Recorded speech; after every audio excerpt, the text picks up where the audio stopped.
Hi అండి. మీకోసం grapes గురించి కొన్ని టిప్స్ చెప్పాలనుకుంటున్నా. నాకు తెలిసినవి, గ్రేప్స్కి పురుగుల మందులు ఎక్కువ కొడతారు కదండి, పెస్టిసైడ్స్. అందుకని మనం సాల్ట్ వాటర్లో ఒక 20 మినిట్స్ కడగాలండి. అప్పుడే తినాలి. పిల్లలకి చాలా డేంజర్ ఉండో, కడగకుండా అస్సలు ఇవ్వద్దు సాల్ట్ వాటర్లో. లేదంటే చాలా హెల్త్ కంప్లైంట్స్ వస్తాయండి. తినటం మాట దేవుడు ఎరుగు. సెకండ్ టిప్, గ్రేప్స్ రెగ్యులర్గా తింటాయి, పొట్ట తగ్గుతుందండి.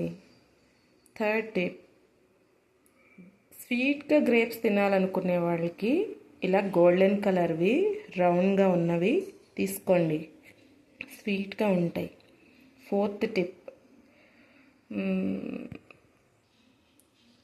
గ్రేప్స్ ఎక్కువ తినేయకుండా గ్యాస్ట్రిక్ వస్తుంది. మన గుప్పెడు ఎంత ఉందో అని తింటే సరిపోద్దండి డైలీ.